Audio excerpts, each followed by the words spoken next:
कोरबा छत्तीसगढ़,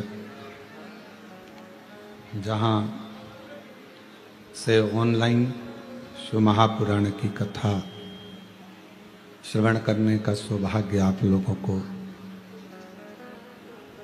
और हम सभी को प्राप्त हुआ है। ये पवित्र श्रावण का महीना और इस श्रावण के पवित्र महीने में भगवान शिव की कथा ऑनलाइन आप और हम श्रवण कर रहे हैं।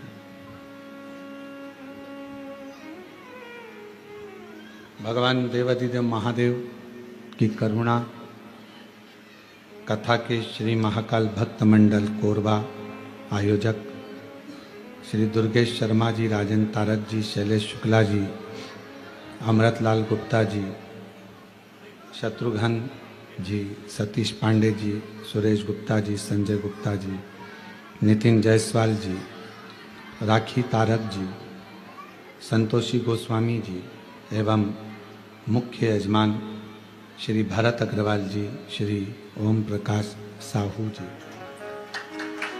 एक बार इनके लिए जोरदार ताली बजाकर स्वागत मंडल, जिन्होंने इस पवित्र पावन दिव्य और भव्य कथा का लाभ आप और हमको दिया है।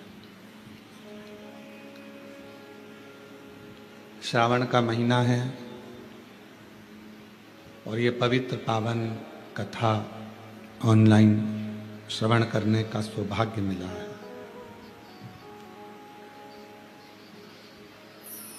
ये शरीर में जो 5 कर्मेंद्री, 5 ज्ञानेंद्री और एक मन, इन 11 इंद्रियों का जो समावेश इस शरीर के अंदर है, वो संपूर्ण इंद्रियां शिव के भजन के लिए और भगवान की अविरल भक्ति के लिए है। पर परिवार को निभाते हुए, परिवार को साथ लेते हुए, जो मनुष्य की देह में हमें फर्ज मिला है, आपको फर्ज मिला है, उसको निभाते हुए चलो। आप किसी की बहन भी हो तो किसी की बेटी भी हो, आप किसी के भाई भी हो तो किसी के बेटे भी हो, आप धर्म पत्नी भी हैं तो किसी की भाभी भी हैं, तो किसी की ताई हैं, किसी की माता है।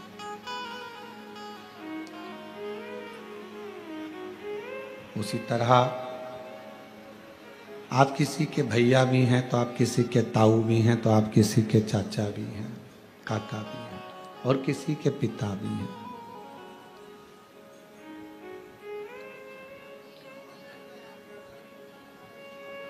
मृत्यु लोक में जन्म लेने के बाद ये हमारा और आपका कर्तव्य हो जाता है कि परिवार को साथ कर चलना, परिवार को लेकर चलना और साथ में अपने कर्तव्य को निभाते हुए चलना। क्योंकि जब हम अपने कर्तव्य के साथ में कर्तव्य का क्रम धारण करते हुए आगे बढ़ते हैं और साथ में भगवान की अविरल भक्ति को धारण करते हुए चलते हैं, तो जरूर हमें अपनी मंजिल प्राप्त होती है, अपनी मंजिल जरूर मिलती है। आज का व्यक्ति कर्तव्य से मुख मोड़ लेता है और शिव महापुराण की कथा कहती है, भगवान शंकर का चरित्र कहता है, शिव तत्व कहता है कि कर्तव्य से कभी भी अपने मुख को मत मोड़ो। कहीं नौकरी कर रहे हो तो पूर्ण निष्ठा से करिए, भजन भी कर रहे हो तो पूर्ण निष्ठा से एक आनंद के साथ करिए।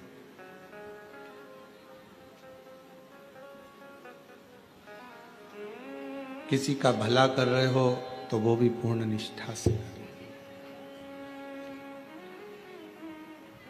बेटी बेटा जब पढ़ाई करते हैं, शिक्षा अध्ययन करते हैं, पढ़ने के लिए स्कूल जाते हैं, विद्याध्ययन करते हैं, तो हम उनसे हमेशा कहते हैं कि अपनी शिक्षा को अपना लक्ष्य मानो। कोई नौकरी आप पाना चाहते हैं, कोई सर्विस आप पाना चाहते हैं, तो उसको अपना लक्ष्य बना लो।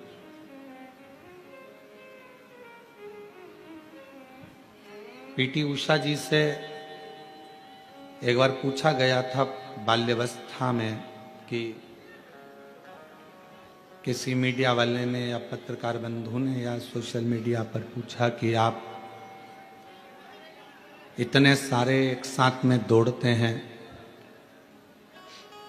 आप अपनी रेस में आगे आ जाते हैं, कैसे? तो कहा, मैं जिस रेस में दौड़ने के लिए खड़ी होती हूं, सामने जो रस्सी बंधी होती है, जिसको मुझे छूना है, उसको मैं अपना लक्ष्य बना लेती हूं। फिर पीटी उषा जी कहती हैं, उस लक्ष्य को पाने के लिए मैं दौड़ पड़ती हूं। आज व्यक्ति ना जाने कितने कितने लक्ष्य लेकर चल रहा है। एक दुकान अगर उसने मोबाइल की लगाई है और वो दुकान नहीं चली तो उसने कपड़े की खोल ली। कपड़े की दुकान नहीं चली तो उसने कॉस्मेटिक सामान की दुकान खोल ली। कॉस्मेटिक की दुकान नहीं चली तो फिर उसने कोई पार्लर खोल लिया। अपने लक्ष्य को पकड़कर वो व्यक्ति नहीं रखा। अगर वो व्यक्ति एक लक्ष्य बना लेता कि मुझे इसी दुकान से लाभ उठाना है, तो मेरा देव अधिदेव महादेव उसके ऊपर कृपा करना प्रारंभ कर देता और करुणा जरूर करता। हमारा और आपका लक्ष्य एक होना चाहिए। हम लक्ष्य से दूर हट जाते हैं। थोड़ा समय हम सोचते हैं कि ऐसा कर लें, थोड़े समय वैसा कर लें। आप में से भी कई शिव भक्त जो ऑनलाइन कथा श्रवण कर रहे हैं, कई भक्त जो कथा को श्रवण कर रहे हैं, आप और हम में भी कई लोग ऐसे बैठे हैं, या टीवी के सामने कथा सुनने बैठे हुए हैं, या मोबाइल पर सुन रहे हैं कि थोड़े समय तो हम शिव जी का भजन कर लेते हैं, थोड़े समय हम देवी जी का भजन कर लेते हैं, थोड़े समय हम अन्य देवता का भजन कर लेते हैं, और जब हमारे देवताओं से कार्य नहीं होता तो हम दूसरे धर्म के दूसरे देवताओं के पास चले जाते हैं। क्यों जाना?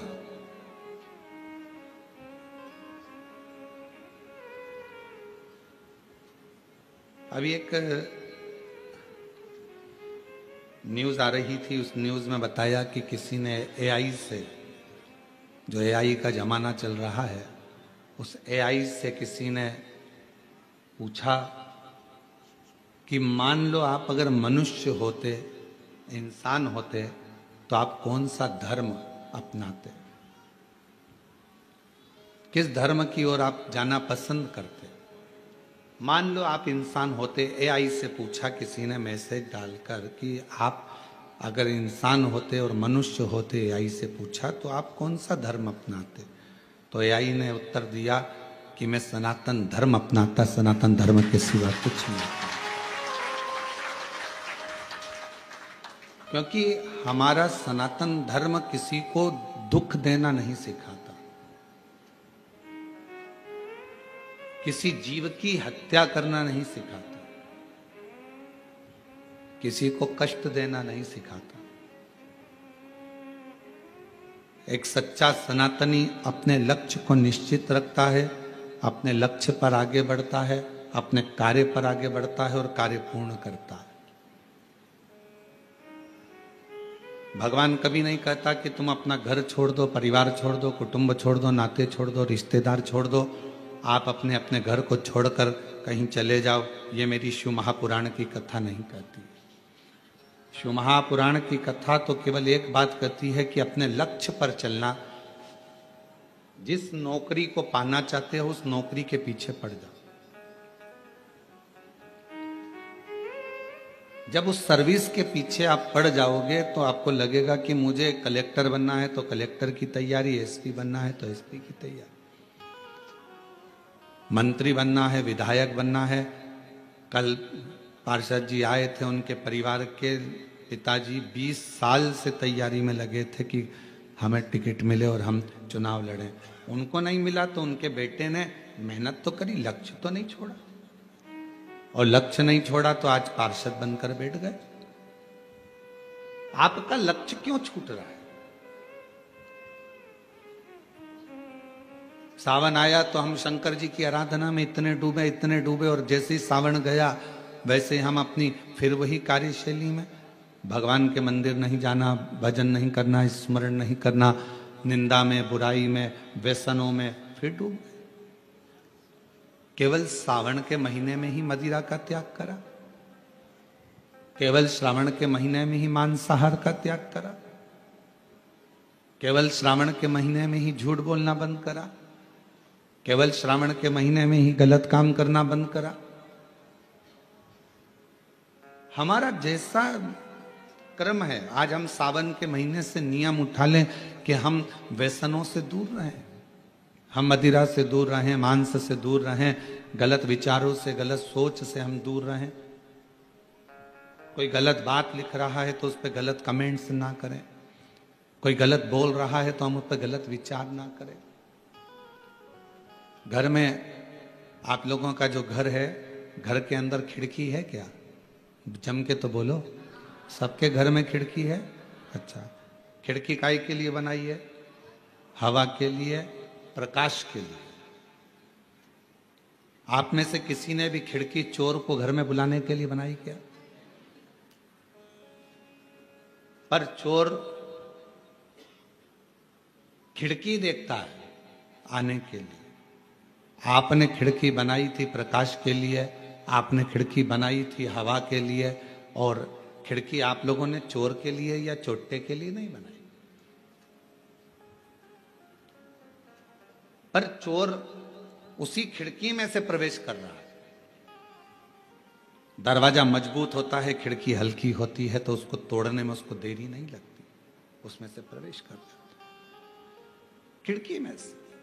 अब आपने खिड़की बनाई प्रकाश के लिए, आपने खिड़की बनाई हवा के लिए, और चोर प्रवेश कर रहा है उसी खिड़की में से। चोर के लिए वो खिड़की थोड़ी ना बनाई गई है, चोट्टे के लिए ऐसी खिड़की का निर्माण थोड़ी ना करा गया, ये तो प्रकाश के लिए करा, हवा के लिए करा। उसी तरह भगवान ने ये कान काय के लिए दिया, ये खिड़की काय के लिए बनाई? भगवान ने खिड़की बनाई कि भगवत भजन करना, अच्छी बातें सुनना, अच्छा काम करना, ज्ञान का प्रकाश लेना, अच्छी हवा लेना। पर आप कई लोग इस खिड़की का इतना दुरुपयोग करते हैं कि दिन भर चुगली, गाली, अपशब्द, निंदा सुनने में लगे रहते हैं। मतलब चोट्टे को अंदर प्रवेश करने दे रहे हैं, चोर अंदर जा रहा है, चोर अंदर प्रवेश कर रहा है।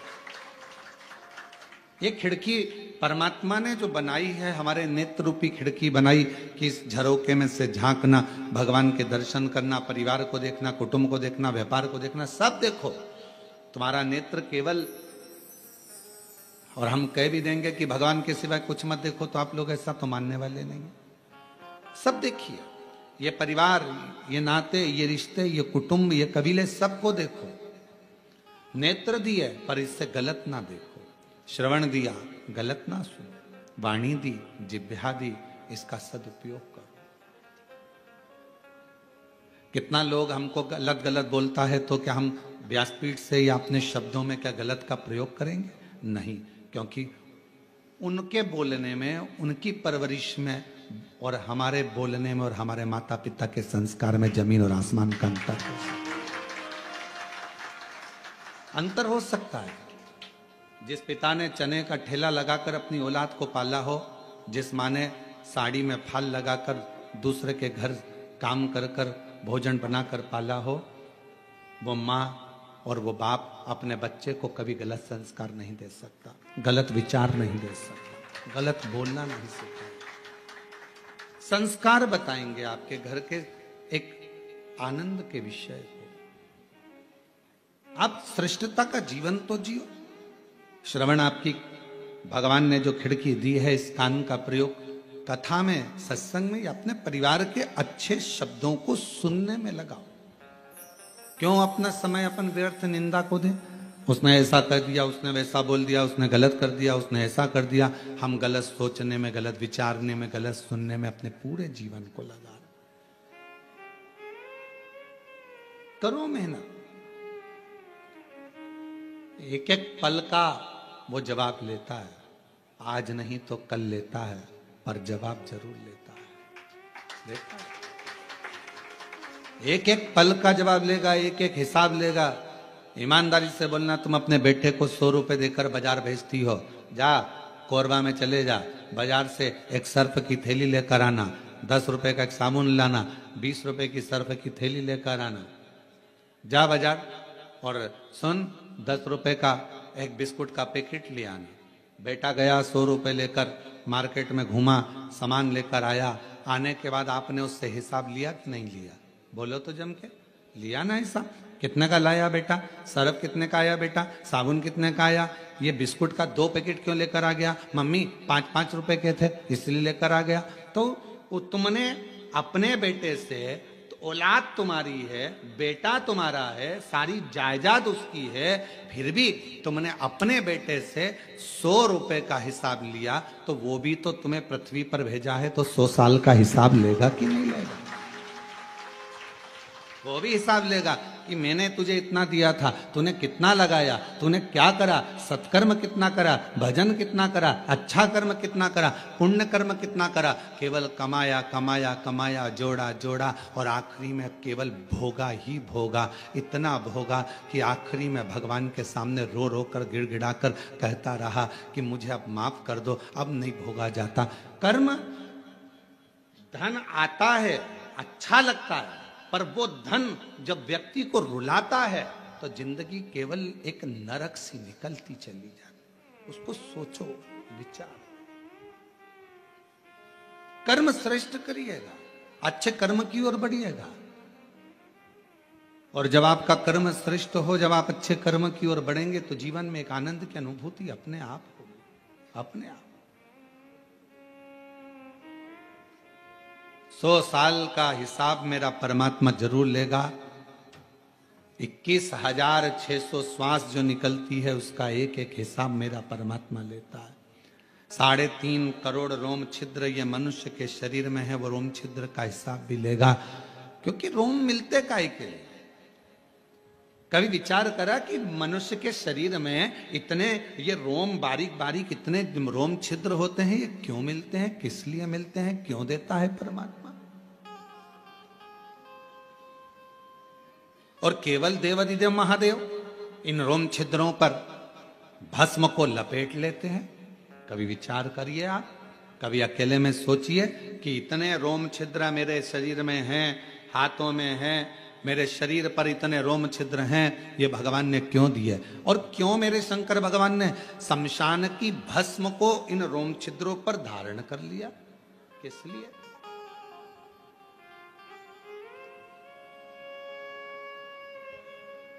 क्यों दिया परमात्मा ने? और ये बात स्वयं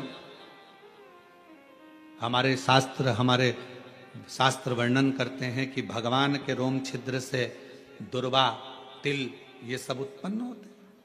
तो हमारे रोम छिद्र परमात्मा ने इतने क्यों दिए? और क्यों भगवान ने शमशान की भस्म को अपने तन पर धारण करा? तो शिव महापुराण में वायव्य संहिता के अंतर्गत वर्णन आता है कि भगवान शंकर से पूछा, देवताओं ने निवेदन करा, स्वयं पूछा गया तुमरुका जी ने कि ये रोम छिद्र किस लिए हैं? तो कहा, एक एक रोम छिद्र 3.5 करोड़ रोम छिद्र मनुष्य के शरीर में केवल भगवान की भक्ति करने के लिए। मान लो आपके मुख से, आपके श्रवण से, आपके देखने से, आपके बोलने से, अगर मान लो कभी जिंदगी में मान लो कि तुम्हारे मुख से, श्रवण से, देखने से कोई अच्छा कर्म नहीं हो पाया, और मान लो आप कभी किसी तीर्थ से निकल कर जा रहे थे और उस तीर्थ में भी अगर आपके शरीर का एक रोमा भी गिर गया, तो वो तीर्थ में गिरने पर भी वो रोम छिद्र पे पड़ा हुआ रोमा भी आपकी जिंदगी को संवार देता है, 3.5 करोड़ रोम छिद्र भगवत भजन के लिए है। 3.5 करोड़ रोम छिद्र का ये शरीर भगवान की अविरल भक्ति के लिए है। कर्म करो, मेहनत करो, परिश्रम करो, परिवार को संभालो, नाते रिश्तों को संभालो, कुटुंब कबीले में रहो, सब कुछ करो। और ऐसा नहीं है कि तुम कमाओगे तो तुमको झूठ नहीं बोलना पड़ेगा, झूठ भी बोलना पड़ेगा तुम्हें। हम अगर बोल भी देंगे कि कमाने में झूठ मत बोलो तो ये हो नहीं सकता। आपको कमाना है, झूठ बोलना पड़ेगा। आपको बच्चों का पेट भरना है, थोड़ा झूठ बोलना पड़ेगा। आपको पत्नी, परिवार, घर गृहस्थी देखना है तो थोड़ा झूठ बोलना पड़ेगा। आपको उस झूठ को बोलना पड़ेगा। हम कह भी देंगे कि मत बोलो तो आप ऐसा नहीं है कि नहीं मानेंगे।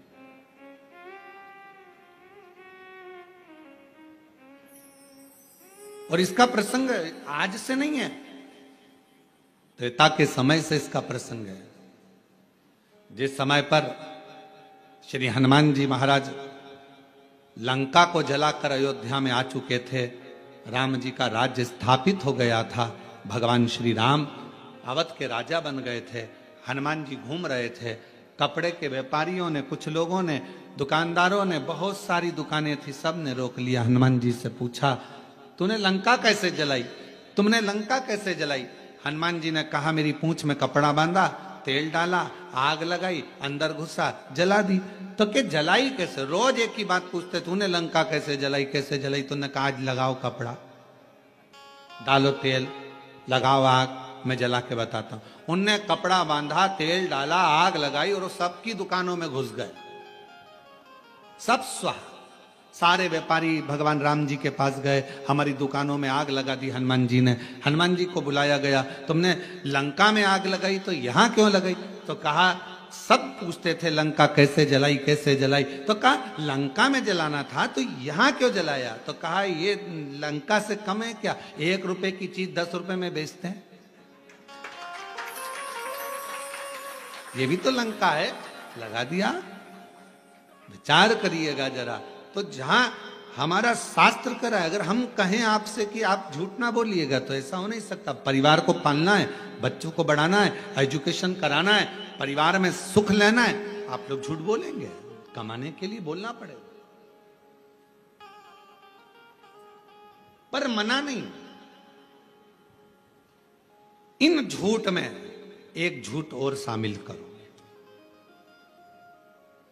फिर जिंदगी में कितने ही झूठ बोल लिया आपने, वो पवित्र झूठ हो जाएंगे। इन झूठ में एक झूठ और शामिल कर लो। वो कौन सा झूठ? अगर कोई गाय माता कसाई के घर में कटने के लिए जा रही है, वहां खड़े होकर बोल दो, ये गाय मेरी है। वो झूठ आपके सारे झूठ को कल्याण कर। एक गौ माता कसाई के घर कटने जाए, वहां जाकर खड़े होकर कह दो, ये गाय मेरी है। भले वो तुम्हारी नहीं है, उसको छुड़ा लिया, उसका फल प्राप्त हो।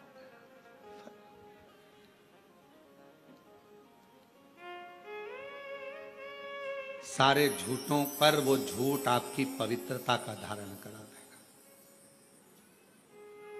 पवित्रता।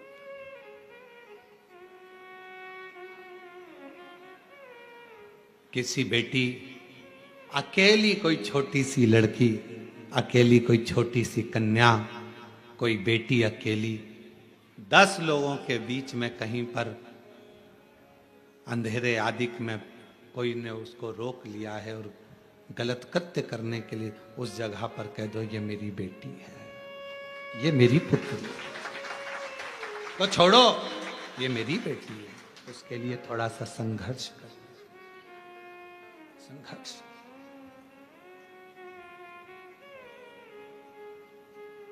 वो एक लाइन पहले लोग गुनगुनाते थे, कभी प्यासे को पानी पिलाया नहीं, बाद अमृत पिलाने से क्या फायदा। कभी गिरते हुए को उठाया नहीं, बाद आंसू बहाने से क्या फायदा। कोई कष्ट में है, तकलीफ में है, उसका स्मरण, उसका साथ अवश्य।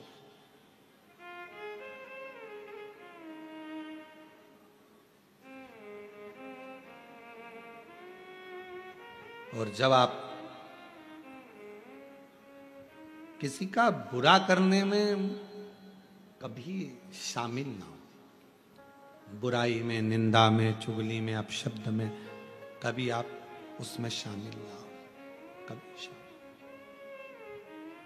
कभी दिल कर जाए, दुकान से फुर्सत मिले, नौकरी से फुर्सत मिले, या घर से थोड़ी देर की फुर्सत मिले, परिवार से थोड़ी देर की फुर्सत मिले, थोड़ा समय अगर मिले तो हफ्ते में, 2 दिन में, 5 दिन में एक बार शंकर भगवान के मंदिर में जाकर थोड़ी झाड़ू सेवा, सफाई करा करो। क्यों? हफ्ते में एक बार या महीने में एक बार अगर आपने नियम बना लिया तो तुम्हारी जिंदगी में जितने भी सामने दुख आने वाले हैं ना, उसको मेरा भोलेनाथ साफ करना प्रारंभ कर देगा। सफाई आप दूसरे के लिए प्रशस्त करिए, आप दूसरे के लिए मार्ग प्रशस्त करिए, आप दूसरे के लिए मार्ग को सुलभ करिए। कितना एक प्रसंग आया है, लिंग पुराण का बड़ा सुंदर प्रसंग है राजा अम्बरीश का।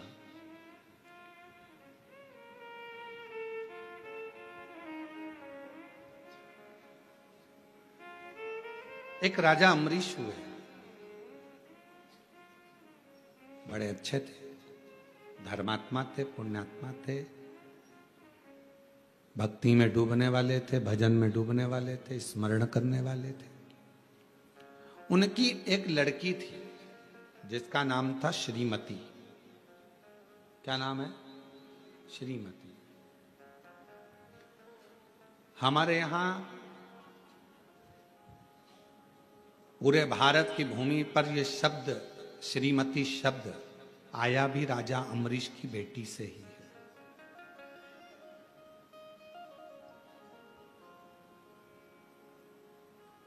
हम लोग बात बात में कह देते श्रीमती बिमला जी, श्रीमती कमला जी, श्रीमती। श्रीमती शब्द का मतलब क्या है? अभी आप कथा में श्रवण करेंगे, राजा अम्बरीश की बेटी का नाम था श्रीमती, और वह राजा अम्बरीश की पुत्री बड़ी सुंदर थी, बड़ी विद्वान थी, उसके चेहरे का आकर्षण बड़ा था।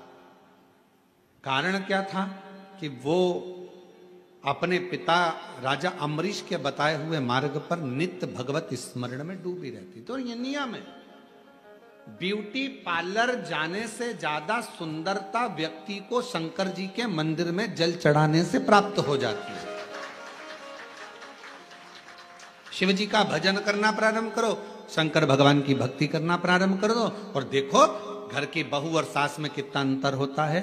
घर की बहू को त्योहार पर मालूम पड़े, तुम्हारे यहाँ कोई पर्व है, और कोई पर्व पर, कोई त्योहार पर, दिवाली है, कोई अच्छा त्योहार आया है, कोई संक्रांति आई है, कोई रक्षाबंधन आया है, कोई उत्सव आया है, तो बहू तैयार होगी। करवा चौथ आ गई या कोई फंक्शन आ गया तो बहू तैयार हो रही है और सास तैयार हो रही है। तो बहू कहती मम्मी तुम तैयार नहीं हो रही, तो सास कह देती तू तैयार हो ले, मैं तो 2 मिनट में तैयार हो जाऊंगी। और सास और बहू में यह अंतर देखिए, बहू तैयार होने गई, आधा घंटा लग गया, पौन घंटा लग गया, 1 घंटा लग गया, और सास तुरंत फिर आई, बहू मम्मी तुम तैयार नहीं हो रही, बस मैं तो 2 मिनट में हो जाऊंगी, तू तैयार हो जा। और बहू को तैयार होने में 1 घंटा 1.5 घंटा लग गया। सास तुरंत साड़ी बदली, ऊंचे ऊंचाए बाल पे कंघा कर लिया, बक्कल लगा लिया, थोड़ा सा जो भी लगाना करना था लगा के, बिंदी लगा के, और सास जैसे ही पूजन के सामने, पूजन की थाली के पास में आई, बहू का आधा कलेजा जल गया। ये तो मुझसे भी ज्यादा सुंदर दिख रही है, ये तो मुझसे भी ज्यादा सुंदर दिख रही है। उसका कारण क्या है? ये चमक, ये दमक, फुल वन में महक, सब कुछ सरकार तुम ही से है। सास भगवान की भक्ति इतनी करती है, भजन इतना करती है, स्मरण इतना करती है कि उसको पार्लर जाने की जरूरत नहीं पड़ती, उसकी नेचुरल सुंदरता उसके सामने प्रकट हो जाती है। शिव के प्रकाश से वो प्रकाशित हो गई, भगवान के प्रकाश से वो प्रकाशित हो रही। कोई बेटी है, कोई माता है, कोई भाई है, कोई नवयुवक बेटे हैं।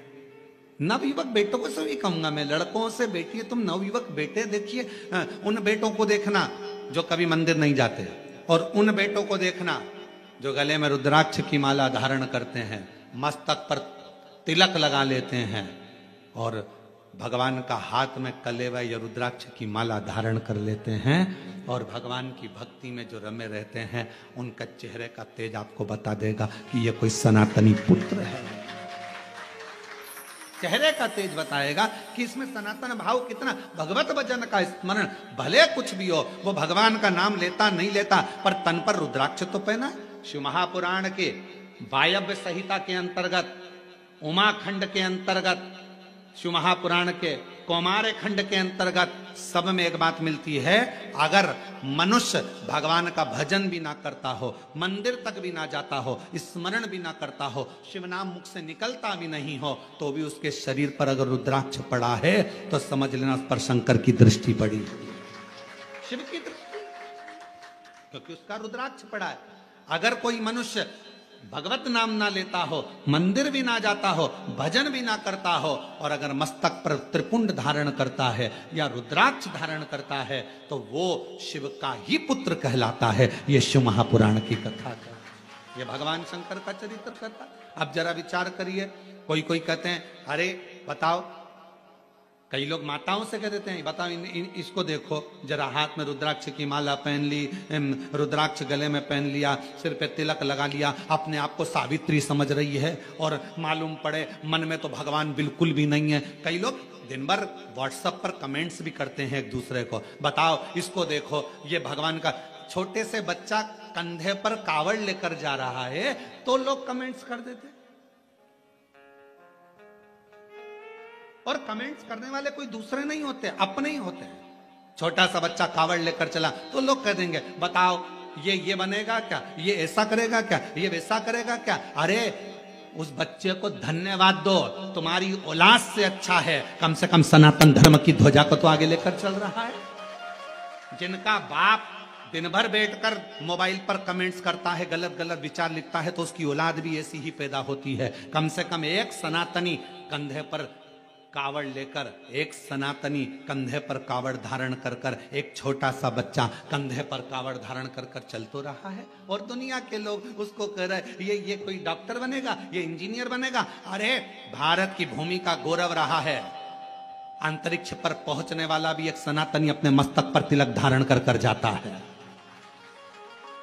ये भारत का गौरव रहा है, और लोग कहते हैं क्या ये बनेंगे। महाराज शिव शिव है, शंकर शंकर।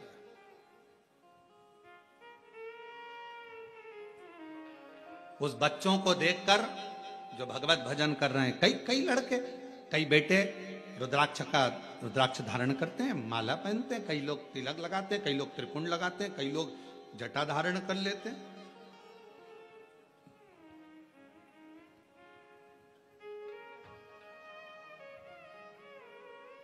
आजकल बड़ा बीच, अभी बीच में बाजार में जटाएं भी मिलने लगी है, लोग सिर में जटा धारण करते हैं, तो लोग उस पर भी बताओ इसने जटा धारण कर ली। अरे अच्छा है, जटा धारण करी, दारू की बोतल तो धारण नहीं करी। अच्छा करा है ना उसने, गलत तो नहीं करा। त्रिपुंड लगाया, गलत तो नहीं करा। भगवा वस्त्र धारण करे, गलत तो नहीं करा। प्रेरणा ही दे रहा है ना वो लड़का। अगर कोई बेटी अपने भगवा वस्त्र धारण करती है, मस्तक पर तिलक लगा लेती है, चंदन धारण कर ली, तो उसने गलत क्या करा? कोई गलत तो नहीं करा। केवल पांव खींचना, केवल गलत शब्द कहना, केवल अपशब्द कहना। और मेरा बेटा बेटियों से निवेदन है, आपको कॉलेज से फुर्सत नहीं मिलती, आपको स्कूल से फुर्सत नहीं मिलती, आपको सर्विस से फुर्सत नहीं मिलती, आपको नौकरी से फुर्सत नहीं मिलती, टेंशन मत लो। आप अगर मस्तक पर चंदन, तिलक, भस्म कुछ भी धारण करते हो, और अपने गले में अगर रुद्राक्ष धारण करते हो, आप मंदिर नहीं भी गए, शिव नाम नहीं भी लिया, तो भी मेरे शंकर के बेटे ही कहलाओगे, बेटी ही कहलाओगे। पुत्र और पुत्री, पुत्र और पुत्री ही कहलाओगे। आप शिव के बेटे ही कहलाओगे, शिव की दृष्टि रहेगी।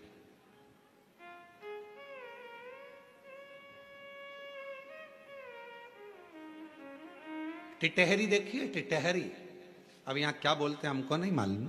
एक पक्षी होता है टिटहरी, वो अपने बच्चे को अंडे को दे देता है जमीन में, अंडा देकर फिर ऊपर ही घूमता रहता है और आवाज करता है टिटहरी।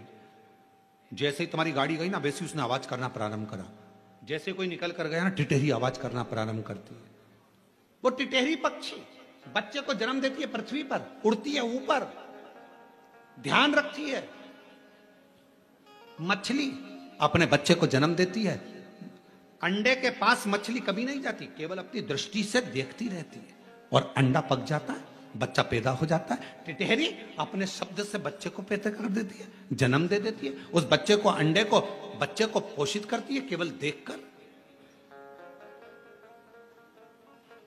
केवल देखने पर। और शिव महापुराण की कथा कहती है, आपके गले में अगर रुद्राक्ष पड़ा है, मस्तक पर यदि तिलक लगा है, तो मेरा शंकर भगवान भी आपको देख देख कर, जैसे टिटहरी अपने बच्चे को अच्छा कर देती है, मछली देखकर अपने बच्चे को अच्छा कर देती है, मेरा शंकर भगवान आपके गले में रुद्राक्ष है, मस्तक पर तिलक है। मेरी बेटा बेटियां, जितनी मेरी जीजियां, जितने मेरे जीजा, कोई तुमसे कहे महिला को रुद्राक्ष नहीं पहनना चाहिए, उससे पूछ लेना कहां लिखा। कोई तुमसे कहे महिला को शंकर की आराधना नहीं करना चाहिए, उससे पूछ लेना कहां लिखा। क्योंकि शिव महापुराण में एक एक चीज लिखी है कि माता हो, मनुष्य हो, गंधर्व हो, किन्नर हो, अप्सरा हो, गंधर्व हो, चाहे पशु हो, पक्षी हो, नाग हो, कोई भी हो, पितर हो, सबको शंकर भगवान के पूजन का अधिकार भगवान शंकर ने दिया है। ब्राह्मण हो, क्षत्रिय हो, वैश्य हो, शूद्र हो, कोई भी हो, शंकर भगवान के पूजन का अधिकार शंकर भगवान ने सबको दिया है। कोई ऐसा बच्चा ही नहीं जिसको अधिकार शिव ने नहीं दिया।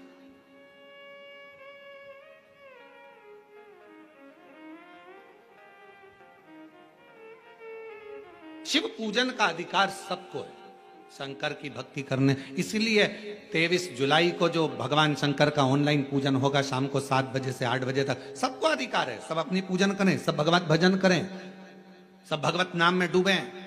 1 घंटा शाम को 7 बजे से 8 बजे तक अपने पार्थिव शिवलिंग का निर्माण कर कर भगवान की अविरल भक्ति को धारण करो कि मेरे घर में मेरा कुबेरेश्वर महादेव आया है, मेरा शिव आएगा। सबको अधिकार। हम दूसरे का दोष क्यों देखें? हम दूसरे के भावों को क्यों, गलत विचारों को क्यों? राजा अम्बरीश की बेटी थी श्रीमती, जो अपने पिता के बतलाए मार्ग पर चलती थी, पिता के अनुकूल रहती थी। कभी पिताजी ने यह नहीं कहा कि तुझे भजन करना पड़ेगा, कभी पिताजी ने यह नहीं कहा कि तुझे कीर्तन करना पड़ेगा। 2 तरह की बाथरूम होती है, जो बाथरूम बनती है जिसमें अपन लोग स्नान करते हैं, 2 तरह की होती है। वॉशरूम 2 तरह का होता है। एक वॉशरूम में नहाते से ही पानी पूरा की पूरा नाली में चला जाता है, और दूसरी वॉशरूम ऐसी रहती है, उसमें नहाने के बाद पानी भरा जाता है। भराने के बाद उसको वाइपर से निकालो, झाड़ू से निकालो, झाड़ो, तब जाकर झाड़ झाड़ झाड़ झाड़, तब जाकर वो पाइप में जाता है, तब जाकर वो पानी बाहर निकलता। बोलो सही है कि गलत है? एक वॉशरूम बनी जिसमें नहाते से ही पानी गटर में चले गया, नाली में चले गया, पाइप में चले गया। और दूसरी वॉशरूम जिसमें से पाइप में, और ऐसा नहीं कईयों के घर में होगी, रोज नहाने के बाद झाड़ू से निकालना पड़ता है, पानी को निकालना पड़ता है। अब 2 तरह की वॉशरूम बनी है, एक का पानी अपने आप जा रहा है और एक का पानी झाड़ू से झाड़ कर ले जाना पड़ रहा है। उसी तरह 2 तरह के मनुष्य होते हैं। एक जन्म लेने के बाद उसका मन भगवान की भक्ति में लग जाता है, और दूसरा मनुष्य ऐसा होता है जिसको झाड़ झाड़ कर ले जाना, चलो तो कथा में, चलो तो मंदिर, चलो तो भजन में, चलो तो झाड़ झाड़ कर ले जाना पड़ता है। पर कितना भी ले जाओ, थोड़ा देर झाड़ोगे, फिर वो पानी वहीं की वहीं बाथरूम में फिर अड़ गया, फिर फंस गया, फिर निकालो झाड़ू से। ऐसे 2 तरह के लोग हैं। एक का मन सीधे कथा सुनी और मन लग गया, पशुपति व्रत करूंगी मम्मी। एक का मन लग गया, मैं मंदिर जाना चालू करूंगा, मुझे मंदिर जाना है, मन लग गया, शिव जी का श्रृंगार करूंगा। एक का मन अपने आप लग जाता है और दूसरे का मन लगाना पड़ता है, चल चल चल चल। समझ लेना, बाथरूम का पाइप गड़बड़ नहीं है, पाइप तो अच्छा है, पर ढाल ठीक नहीं है। ये जब पैदा हुआ ना, इसका ढाल ठीक नहीं है, ये ढाल गड़बड़ हो गया, संस्कार नहीं मिल पाए श्रेष्ठ, इसका ढाल ठीक। जा नहीं।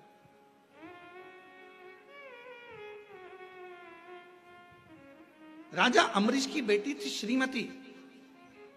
कोई ने नहीं कहा कि तू भजन करना, कोई ने नहीं कहा कि तू कीर्तन करना, कोई नहीं बोला कि तू भगवत नाम लेना। फिर भी श्रीमती भगवान की भक्ति में डूबी रहती थी, क्योंकि पिता के संस्कार थे उसके अंदर। पिता जैसा कहते, पिता के संस्कार उसके अंदर थे।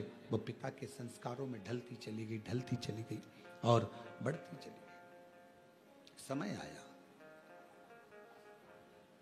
एक बार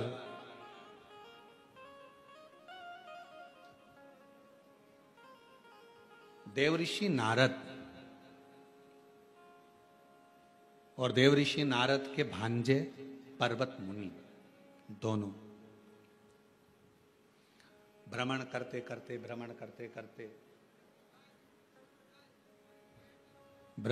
करते राजा अम्बरीश के यहां पहुंच गए। और राजा अम्बरीश के यहां पहुंचे, राजा अम्बरीश के घर पर जब पहुंचे, बैठे,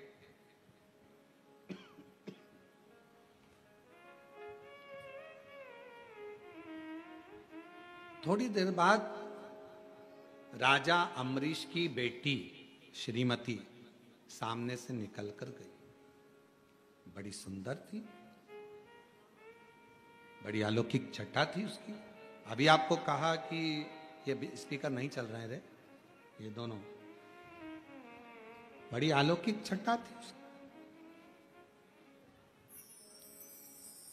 अभी आपको कहा कि भजन का जो बल होता है, भजन का जो क्रम होता है, भजन का जो स्मरण होता है, वो अपने आप में सुंदरता देता चले जाता है, अपने आप। और फिर वही बात है, ये चमक ये दमक फुलवन में महक सब कुछ सरकार तो वही से, ये उसकी चमक से हम चमक रहे, उसकी चमक से।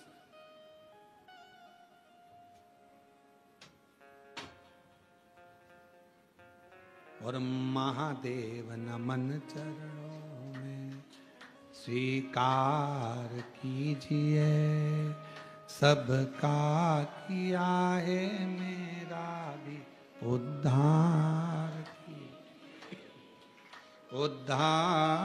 कीजिए।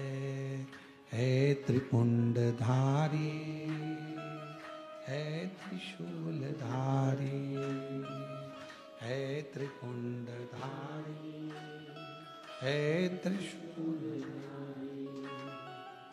चरणों में तेरे बाबा जी पावन है चारों धाम, तेरी देव करते वंदन पूजे हैं सीताराम। चरणों में तेरे बाबा तेरी देव करते वंदना पूजे हैं सीताराम। हो जाए पूरी कामना, हो जाए पूरी कामना, उपकार कीजिए, सबका किया है मेरा भी कल्याण कीजिए, उद्धार कीजिए।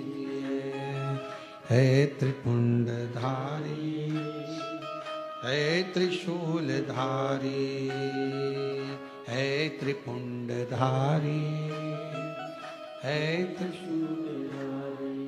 भगवान ने मौका दिया, सामने जो चेहरा नजर आया देवऋषि नारद को और पर्वत मुनि को, बड़ी सुंदर कन्या थी। उसके चेहरे का आकर्षण बड़ा प्रबल था। कन्या निकलकर जैसे ही चली गई,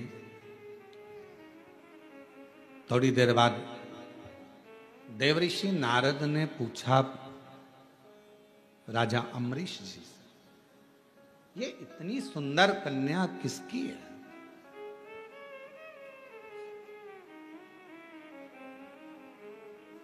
इतनी सुंदर कन्या ये है किसकी? कहा महाराज ये मेरी पुत्री है, मेरी बेटी है।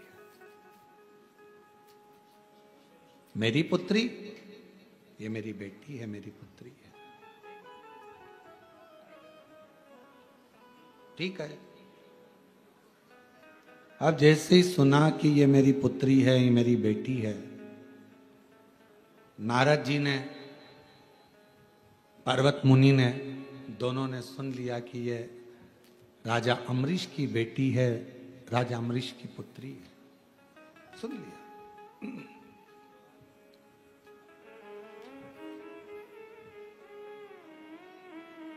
कुछ देर के बाद देवऋषि नारद ने राजा अम्बरीश को एकांत में जाकर, राजा अम्बरीश को एकांत में ले जाकर थोड़ी चर्चा करी, थोड़ी बात करी। राजा अम्बरीश जी ने पूछा, महाराज आपने मुझे एकांत में बुलाया है, क्या बात है, क्या कहना चाहते हैं? कहा, आपकी पुत्री बड़ी सुंदर है और हम उससे विवाह करना चाहते हैं। देवऋषि नारद जी ने ये शब्द कहा। राजा अम्बरीश तो अपने भाग्य की सराहना करने लगे। धन्य हैं हम जिनकी पुत्री देवऋषि नारद जी से ब्याह। प्रणाम महाराज जी। थोड़ी देर बाद पर्वत मुनि ने राजा अम्बरीश को एकांत में बुलाया और फिर उनसे बात करी। तो पर्वत मुनि ने कहा कि आपकी बेटी बड़ी सुंदर है और हम उनसे विवाह करना चाहते हैं। अब राजा अम्बरीश के पास में नारद जी भी बेटी से विवाह करने को कह रहे हैं, पर्वत मुनि भी विवाह करने को बोल रहे हैं। महाराज जी आपके साथ मेरी बेटी का विवाह हो, इससे बढ़कर मुझे क्या चाहिए? राजा अम्बरीश ने कहा, ये कथा बहुत सीख देती है महाराज, थोड़ा सावधानी रखकर अगर इस कथा का स्मरण करेंगे। लिंग पुराण की ये कथा है, बड़ी सुंदर है महाराज। लिंग पुराण का यह पवित्र चरित्र है और लिंग पुराण के अध्याय नंबर 5 में पृष्ठ संख्या 586 में आप इसको पढ़ सकते हैं।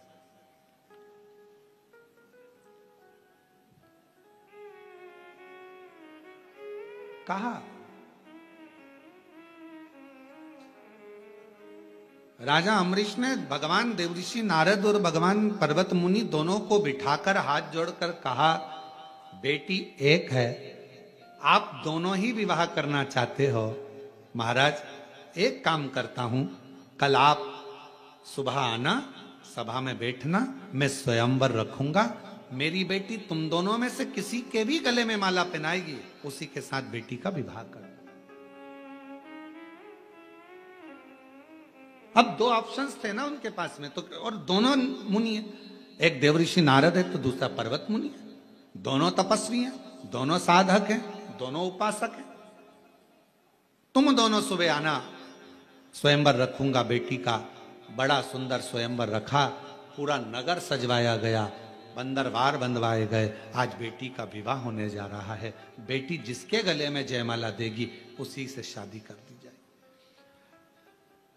जैसे ही कल होने वाला था, एक दिन पहले ही देवऋषि नारद भगवान विष्णु जी के पास में पहुंच गए और भगवान नारायण के पास में जैसे ही गए, भगवान नारायण से जाकर विनय करा। भगवान नारायण ने देखा देवऋषि नारद आए, प्रणाम किया, आओ साहब बैठो। नारद जी कहने लगे, मैं बैठने नहीं आया हूं, बस मेरा कल्याण कर दो।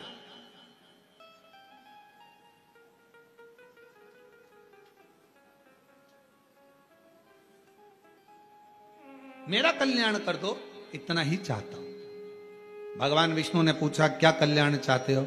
अब शब्द आया है आप और हम सब के लिए, इस कथा में आई है अपनी बात। क्या कल्याण चाहते हो? तो नारद जी ने कहा, मेरा कल्याण बस इतना है, राजा अम्बरीश की लड़की श्रीमती से मैं शादी करना चाहता हूं। आप इतनी कृपा कर दो कि पर्वत मुनि है ना, उसका मुख बंदर का बना दो।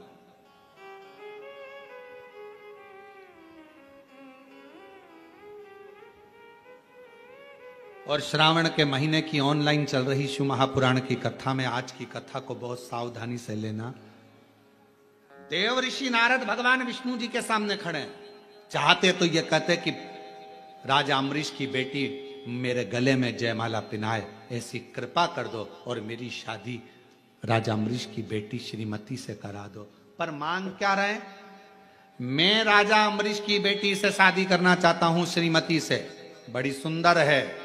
आप एक काम कर दो, पर्वत मुनि को बंदर का मुख दे दो। अब ईमानदारी से बोलो, खड्डा दूसरे के लिए खोदोगे तो उसमें सबसे पहले कौन गिरेगा? जिसने खोदा है वही। आप दूसरे के लिए गलत मांगोगे तो आपका ही बुरा होना है। आप जितना दूसरे के लिए गलत सोचोगे, गलत विचार करोगे, गलत धारणा बनाओगे, गलत बात लेकर आओगे।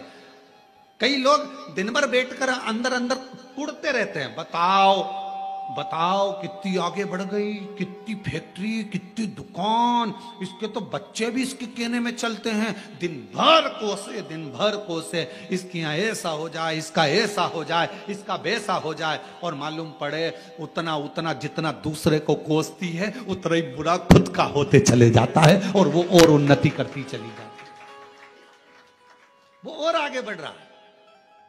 जिसके लिए तुम गलत सोच रहे हो, जिसके लिए तुम गलत विचार कर रहे हो, वो और आगे बढ़ते चले जा रहा है और आगे चलते चली जा रही है, उसका और भला होते चले जा रहा है। तुम जितना जितना कोसोगे व्यक्ति उतना। अब यहाँ लिंग पुराण का ये चरित्र कह रहा है, देव ऋषि नारद का राजा अम्बरीश का चरित्र कह रहा है। भगवान विष्णु के सामने खड़े थे, नारायण के सामने खड़े थे, चाहते तो दुनिया का सारा ठाट मांग सकते थे।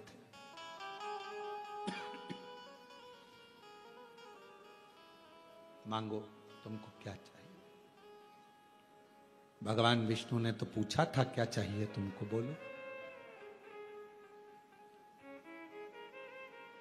और यही कि ये चरित्र याद आता है, जरासंध, दुर्योधन और भीम, ये तीनों तप करने गए। इन्होंने शंकर जी का तप किया, शिव जी का तप कर रहे थे, इतने में भीम को लग गई भूख और भीम चले गया भोजन करने, कंदमूल फल खाने। दोनों जनी तप कर रहे थे, जरासंध और दुर्योधन। भगवान शंकर प्रसन्न हो गए। मांगो तुम्हें क्या चाहिए? जरासंध ने कहा मुझे 10,000 हाथी का बल दे दो। ठीक है। दुर्योधन ने कहा मुझे 20,000 हाथी का बल दे दो। भगवान शंकर जी ने कहा तथास्तु। दोनों जाने लगे। भीम बैठ के केला खा रहे थे, भूख लग रही थी तो, और ये दोनों हंसते हुए बोले बताओ ऐसा हपसी है, खाने के चक्कर में इससे शंकर जी का वर भी नहीं मिला और हमको वर मिल गया। ऐसा भूखमरा, ऐसा हफ्सी शब्द का संबोधन जब गालियों से करा गया, ऐसा ऐसा संबोधन करा गया, सुनकर क्रोध आ गया। कभी कभी किसी के शब्द आपके हृदय में चोट करते हैं तो जीने की कला भी सिखा देते हैं, आगे बढ़ने की कला भी सिखा। कभी कभी चोट कर जाते शब्द वो आगे बढ़ने की कला दे देते हैं। आगे बढ़ने की कला देंगे वो शब्द।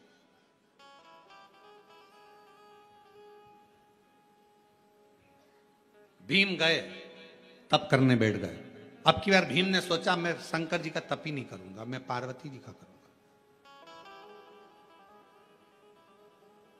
काम करने वाला, घर में सेवा करने वाला नौकर चाकर जो होता है ना, बड़ा चतुर होता है, देख लेता है दोनों में सेठ जी ज्यादा हृदय के नम्र हैं कि सेठानी, और देखा सेठानी नम्र है तो जैसे सेठ जी गए तब वो झाड़ू पोछा करने आई और झाड़ू पोछा करती, भाभी बहुत तकलीफ चल रही है, बच्चों की फीस नहीं है। भाभी अंदर गई, अलमारी खोल के 500 रुपए ला रख ले, फीस भर देना, और सुन तनख्वाह में काटूंगी, याद रख लेना। अब कोई भाभी तनख्वाह में काट रही थी ना, दे दिया। नम्रता।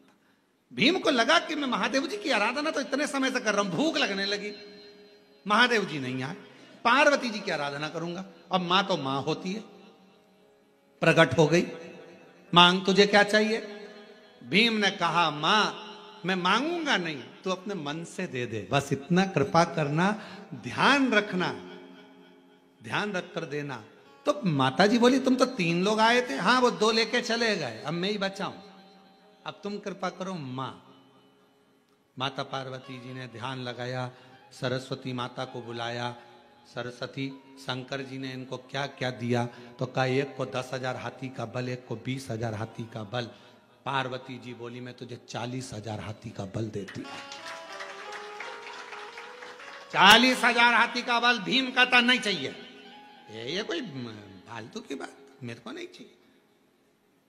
तो फिर 100,000 हाथी का बल नहीं चाहिए, मुझे तो वो दो मां जो मेरे दिल में है, बाकी का कुछ मत दो। सरस्वती माता को फिर बुलाया। पार्वती जी ने कहा इसके हृदय में क्या चल रहा है बताओ। तब सरस्वती ने कहा, तो पार्वती जी ने कहा ठीक है, हे भीम मैं तुझे वर देती हूं, जरासंध और दुर्योधन मरेंगे तो तेरे हाथ से मरेंगे, बस अब कुछ नहीं चाहिए। अब कुछ नहीं चाहिए। वो 20,000 40,000 हाथी का बल लेकर करूं क्या? अब मारना तो इन दोनों को। क्यों? क्योंकि एक ने मुझे खवड्डा कहा, एक ने मुझे हफ्सी कहा, एक ने मुझे गाली दी। जब अपशब्द कहा है तो उस गाली का जवाब देने का बल तो मुझे दीजिए, मुझे दीजिए। भगवान शंकर से जाकर जल चढ़ाते समय एक प्रार्थना जरूर करा करो, बाबा मुझे ऐसा बना देना कि दुनिया के लोग जो मुझे आड़ा टेढ़ा कहते हैं ना, उन सबका मुख चुप हो जाए, ऐसी करुणा। जो लोग मुझे आड़ा टेढ़ा कहते हैं, अपशब्द कहते हैं, गाली देते, ताना देते, कहते ये जिंदगी में कुछ नहीं कर सकता, ये कुछ नहीं कर सकता, ये तो केवल एक लोटा लेकर बस योर वाले महाराज के कहने पर मंदिर मंदिर जाता फिर रही, मंदिर मंदिर जाती फिर रही, उसका जवाब मेरा बाप देगा, मेरा देवादिदेव महादेव देगा। मुझे इस लायक बनाना कि इन सबके मुख चुप हो जाए, इन सबके मुख चुप हो जाए।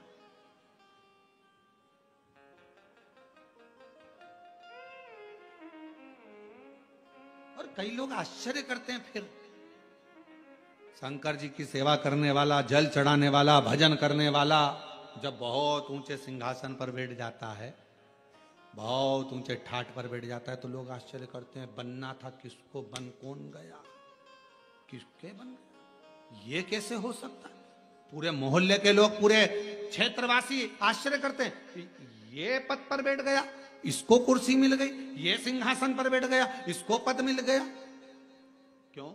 उसने या उसके परिवार वालों ने जो शंकर की आराधना करी है, शिव एक ना एक दिन ऐसा जवाब देता है कि एक ना एक दिन मुंह को बंद कर देता है और बिल्कुल शांति से उसका जवाब। थोड़ा सब्र करना, परंतु थोड़ा इंतजार करना। भीम ने कहा मां बस अब कुछ नहीं चाहिए, तूने वर दे दिया, 40,000 हाथी का बल लेकर करता भी क्या, अगर ये दोनों मेरे हाथ से ना मरते, तूने मुझे वर दे दिया, ये दोनों तेरे हाथ से मरेंगे, इससे ज्यादा कुछ नहीं चाहिए मां, बस हो गया। मांगो तो जरा सोच समझ कर तो मांगो कि मांग क्या रहे हो।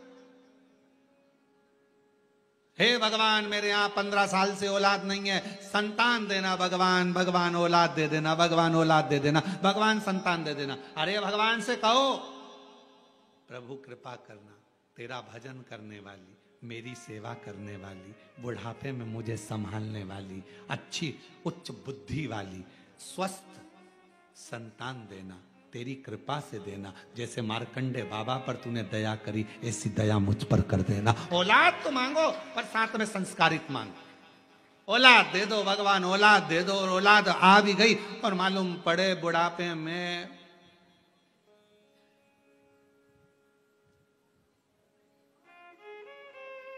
स्टेटस लगा रही है औलाद, my wife is my life. तो का मतलब कि ऐसी औलाद, औलाद को स्टेटस लगाना चाहिए my mother is my life.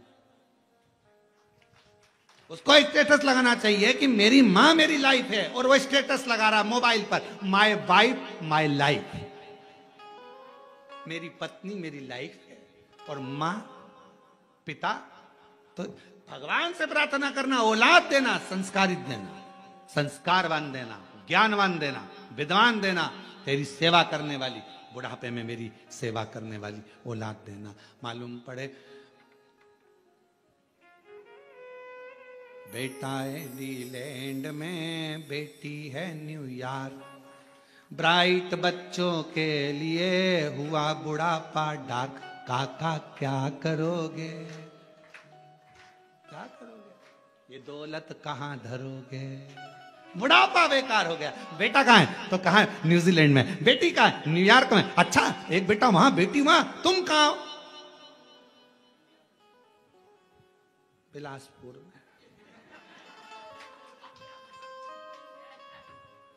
Bilaspur में, हाँ, क्या कर रहे हो, फ्लैट में है। अच्छा, फिर तुम बीमार पड़ते हो तो तुमको डॉक्टर के पास कौन लेकर, पड़ोस के बेचारे बच्चे बहुत अच्छे हैं रे, हमको डॉक्टर के पास ले जाते हैं। अच्छा, हाँ, सब्जी भाजी कौन ला कर दे, पड़ोस में जो बेटा है ना बेचारा खूब सेवा करता है। तो हमने भी कह दिया एक काम करना, फिर ये फ्लैट, 15 एकड़ जमीन, गाड़ी सब पड़ोस के बेटे को दे। नहीं, उसको कैसे दे सकते, बेटा इंडीलैंड में, बेटी है न्यूयॉर्क, और ब्राइट बच्चों के लिए हुआ बुढ़ापा डार्क। ओ काका क्या करोगे, ये दौलत कहां धरोगे। जरा विचार करिए, बेटे सब बाहर, परिवार पूरा बाहर, कोई पूछने को तैयार नहीं, बुढ़ापे की अवस्था, लाठी टेक के चल रहा, भोजन सही मिल नहीं रहा, उसके बाद भी मकान की सफाई करवा रहा, घर संभाल के रख रहा, और बेटे और बेटी को फोन लगाने की फुर्सत नहीं, सब अपनी अपनी मस्ती में जी रहे हैं, और तेरा बुढ़ापा पूरा व्यर्थ हो गया। और आखिरी में जो पड़ोसी काम कर रहे हैं, उनके लड़के काम कर रहे हैं, 100-500 रुपए उनको ज्यादा दे देती कि ले रहे 500 रुपए का तेरा ये लिया ना, 5000 का मोबाइल लिया ना, पर फिर भी अठन्नी दमड़ी नहीं छूटना चाहिए, मेरे बच्चों का, मेरे बेटे का, मेरा पोता का, मेरी पोती का। और मर गए 15 दिन तक मालूम ही नहीं पड़ा, यही खबर है, 15 दिन तक मालूम ही नहीं पड़ता, बॉडी सड़ती रहती है कि मर गए। तब फिर पड़ोसी की सूचना आती है कि बदबू आ रही, दरवाजा खुला, तब मालूम पड़ता, बच्चों को सूचना दी जाती है, आ जाओ तुम्हारे माँ बाप मर गए, कहते हैं ऑनलाइन अंतिम संस्कार कर देंगे। ऑनलाइन, ऊपर से वहीं से बैठे अंतिम संस्कार का कर्म कर दिया, मर गए, 1 महीने बाद आए, पूरी जायदाद बेची, पैसा लिया, बेटा इंग्लैंड में, बेटी है न्यूयॉर्क, और ब्राइट बच्चों के लिए हुआ बुढ़ापा डार्क। और काका क्या करोगे, ये दौलत कहां धरोगे, क्या करोगे। ना अच्छे से खा पा रहे हो, ना जी पा रहे हो, ना अच्छे से रह पा रहे हो। इसलिए मेरा निवेदन है, 1 रुपए का भी कहीं दान नहीं करना है, मत करिए। अठन्नी भी किसी को देना है तो मत दीजिए। तुम्हें 1 रुपया भी खर्च नहीं करना किसी पर, मत करो, पर अपनी कमाई का एक हिस्सा अपने ऊपर खर्च करो। खूब एंजॉय से जियो, खूब अच्छे से जियो, खुश की जिंदगी जियो। अपने ऊपर तो खर्च करो, अपने ऊपर खर्च करना सीखो। बेटा रख रहा है कटे हुए सेवफल का मोबाइल, और तू इतना सा कीपैड लेके बेचारा, और बाद में बेटे देख तो बटन नहीं दब रही, बेटे इसको शर्म भी नहीं आए कि पापा दूसरा दिला देता हूं। और उसने कहा एक बार, वही मृगनेनी ने, उसने एक बार कहा कि मेरा बैलेंस खत्म हो गया, तो आधी रात को दोस्तों को फोन लगा, बैलेंस डलवा तेरी भाभी का मोबाइल में बैलेंस। मृगनेनी, मयूरी, कहा इतना डला बैलेंस। माँ का सिर दुखा तो कमरे में भी नहीं गया, और मृगनेनी का, क्यों कल तू नहीं आई थी मिलने, मेरी तबीयत खराब। अच्छा, तूने तो बताया ही नहीं मेरे को, मैं तुझे लेकर चलता हूं, अपने कोरबा में बहुत अच्छा डॉक्टर है, चल। नहीं मैं ठीक हो गई, नहीं चल तो सर।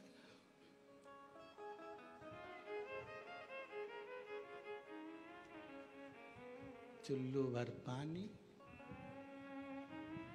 अच्छा कोई ने कहा कि चुल्लू भर पानी में डूब मरो, ये कहावत गलत है। हमने कहा बिल्कुल सही है। जो व्यक्ति कभी भगवत भजन से नहीं जुड़ता, वो एक कीड़े की तरह होता है, कीड़ा चुल्लू भर पानी में डूब मरता है। मैं गलत क्या है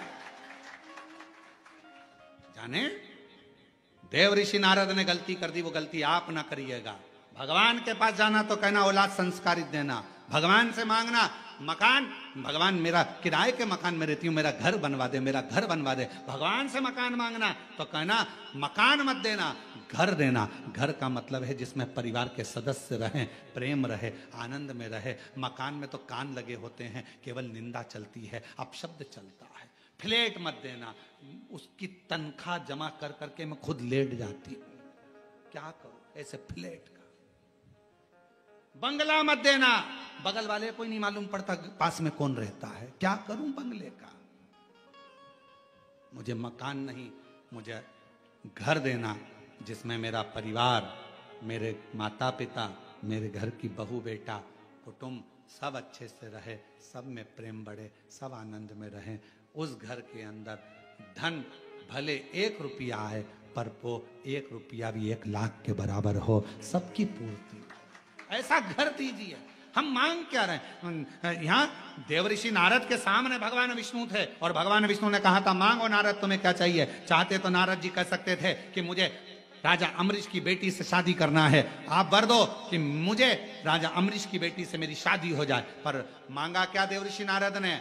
वर दीजिए पर्वत मुनि का मुख बंदर का कर दीजिए।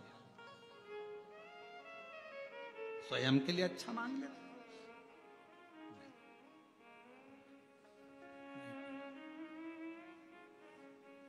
अब नारद जी चले गए, भगवान ने कह दिया तथास्तु, ठीक है। थोड़ी देर बाद इनके जाने के बाद पर्वत मुनि आ गए। पर्वत मुनि आए तो प्रणाम किया। भगवान नारायण ने कहा प्रणाम है, क्या चाहिए, क्यों आना हुआ? महाराज, राजा अम्बरीश की बेटी बड़ी सुंदर है, उससे विवाह करना चाहता, बस एक निवेदन लेकर आए। क्या? नारद जी का मुंह लंगूर का कर दो। नारद जी का मुंह लंगूर का कर दो, बस ये निवेदन लेकर आया। भगवान विष्णु ने कहा तथास्तु, तथास्तु। पर भगवान नारायण ने कहा कि देखो मैं सब कर तो दूंगा, पर तुम ये किसी से बोलना नहीं। ठीक है, नहीं बोलूंगा, चलो। अब पर्वत मुनि को लगा कि मैं श्रीमती से विवाह करूंगा तो नारद जी का मुंह लंगूर का रहेगा। नारद जी को लगा कि मैं पहुंचूंगा तो पर्वत मुनि का मुंह बंदर का रहेगा। और दोनों जाकर बड़े प्रेम से स्वयंवर में बैठ गए। स्वयंवर चालू हुआ, श्रीमती माला लेकर आई।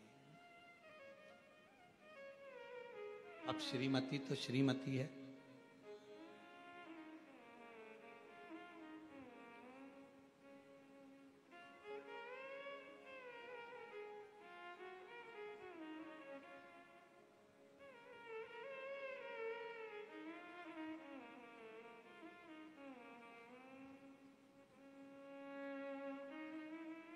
दो चीजें हमेशा अच्छी होना चाहिए, श्रेष्ठ हो। एक मनुष्य की मति और दूसरी घर में श्रीमती। मति ठीक होगी तो घर स्वर्ग है, और श्रीमती ठीक होगी तो घर स्वर्ग है। ये दोनों ठीक होना चाहिए। क्रोध करने वाले, अपशब्द कहने वाली, दिन भर क्लेश करने वाली नहीं। बुद्धि भी मति भी हमेशा क्रोध क्रोध क्रोध क्रोध। जरा सा किसी ने कहा आग बबूला हो गए, किसी ने कुछ कहा जवाब देने में आग बबूला हो गए, थोड़ी थोड़ी देर में गुस्सा आ गया। जरा सी बात में किसी ने कुछ बोला चिड़चिड़ चिड़चिड़ चिड़चिड़ चिड़चिड़ चिड़चिड़ चिड़चिड़, क्रोध क्रोध क्रोध। अरे कोई अच्छे से पूछ रहा है, उसका जवाब अच्छे से दीजिए। क्रोध चिड़चिड़पन कैसे आया, क्यों आया, किस लिए आ रहा, विचार कर। जो गुस्से में कहा यदि वही प्रेम से कहा होता तो शायद पूरी दुनिया का नजारा ही बदल गया होता। प्रेम वश बोल, पर कोई कुछ बोला नहीं, गुस्सा आया। किस बात के लिए गुस्सा आ रहा है भाई, किस लिए, क्यों, किसलिए? श्रेष्ठ मति, बुद्धि भगवान से कहना अच्छी रखना भगवान, इस मति को मत बिगड़ने देना, क्योंकि ये मति ही हमें बर्बाद कर देती है। ये मति मत बिगड़ने देना, मेरी बुद्धि मत बिगड़ने देना, मेरी बुद्धि को श्रेष्ठ रखना। कहे सुंदर श्रीमती जी का सुंदर स्वयंवर प्रारंभ हुआ। स्वयंवर चल रहा था। देव ऋषि नारद बैठे थे, पर्वत मुनि बैठे थे, दोनों बैठे हैं और श्रीमती माला लेकर आ रही है। खूब सुंदर है, भगवान की परम भक्त है, राजा अम्बरीश की बेटी है, भगवत भजन में इतनी डूबने वाली है कि वो भगवत की भक्ति में रमती है, इसलिए भगवान भी उसका कल्याण करने का भाव उत्पन्न कर लिया। कल्याण कर माला लेकर चली, देव ऋषि नारद के सामने पहुंची तो देखा तो देव ऋषि नारद का मुख लंगूर का है। पर्वत मुनि के सामने पहुंची तो उसका मुख बंदर का। चीख कर अंदर की ओर भाग गई। पिता ने पूछा, राजा अम्बरीश ने, पिता रोने लगे, मेरी बेटी की किस्मत में विवाह नहीं लिखा, ना जाने मेरी बेटी को क्या हो गया। क्यों? कई लोग कहते हैं हमारी बेटी का विवाह नहीं हो रहा, हमारी बेटी का विवाह नहीं हो रहा। भगवान शंकर की आराधना भी करती है, जल भी चढ़ाती है, पूजन भी करती है, समय लग रहा है ना, लगने दो, टेंशन मत लो। भगवान ने उसके लिए कुछ अच्छा सोच के रखा होगा, उसकी किस्मत में कुछ बुरा लिखा होगा तो भगवान उसको काट रहा है, थोड़ा समय लगेगा, अच्छा करेगा। थोड़ा समय लग सकता है, लगने दो। अरे प्रभु, हमने इतने दिन से काम कर रहे हैं, हम इतने दिन से पशुपति व्रत कर रहे हैं, हम इतने दिन से शिव जी का जल चढ़ा रहे हैं, हम इतने दिन से कथा सुन रहे हैं, हमने 4 पंडाल, 3 पंडाल, 2 पंडाल, 1 पंडाल बैठकर कथा सुन ली, भगवान हमारी नहीं सुन रहा। सुनेगा, थोड़ा समय लगेगा। जब तक पूरी फाइल पढ़ नहीं देगा तब तक वो दुख मिटाएगा नहीं, और दुख एक बार मिटा दिया तो दूसरी बार दुख आएगा नहीं, ये निश्चित। थोड़ा समय लगेगा, लगने दो, होगा। हम तो बाबा के भरोसे डमरू वाले की भरोसे चल, काशी वाले के भरोसे चल, सीहोर वाले के भरोसे चलते, हम तो बाबा के भरोसे चलते, हम तो बाबा के भरोसे चलते, हम तो उसके आश्रित। हो, समय लगेगा, हो सकता है दुख भारी है, लगने तो समय, कोई बात नहीं, होगा होगा। हमारा काम है एक लोटा जल चढ़ाना, हमारा काम है शिव के मंदिर की सफाई करना, हमारा काम है शिव महापुराण की कथा को श्रवण करना। अगर हम दिल से सुनते रहेंगे, कभी तो कृपा करेगा, कभी तो करुणा करेगा। एक रस्सी पत्थर पर बार बार चलती है तो पत्थर पर निशान दे देती है। जिसके घर में रोज शिव महापुराण की कथा चलती है, एक ना एक दिन वो कल्याण कर ही देती है। आप रोज प्रतिदिन शिव महापुराण की कथा 1 बजे से 4 बजे तक श्रावण के महीने में ऑनलाइन श्रवण कर रहे हैं। ये कथा आज विराम हो जाएगी, फिर 21 तारीख से 25 तारीख तक 1 बजे से 4 बजे तक बाबा के कुबेर भंडारी के धाम से ऑनलाइन चालू हो जाएगी।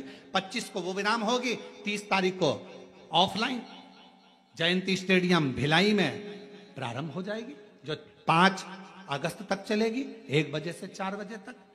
और कितने प्रसन्न हैं छत्तीसगढ़ के लोग, हमें अगर कथा ऑनलाइन यहां सुनने को मिली है तो हम जयंती स्टेडियम में वहां बैठकर सावन की एक कथा श्रवण करेंगे, पंडाल में बैठकर कथा सुनेंगे श्रावण के महीने की, वो हमको फल मिलेगा।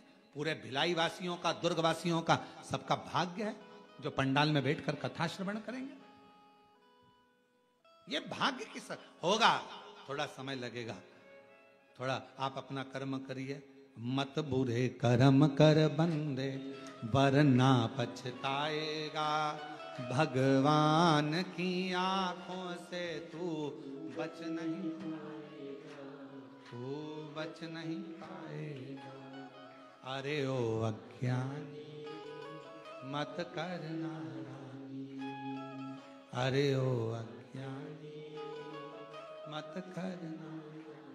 तेरे कर्म का फल भी तू ही पाएगा, जैसा किया तूने तेरे आगे आएगा।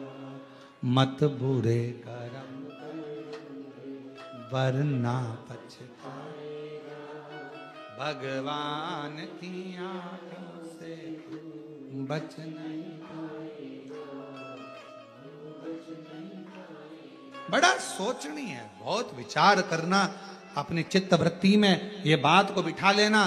पर्वत मुनि बैठे हैं, देव ऋषि नारद बैठे हैं, राजा अम्बरीश की बेटी श्रीमती आई है, पर माला नहीं पहनाई है, क्योंकि एक बंदर का मुख हो गया, एक लंगूर का मुख हो गया।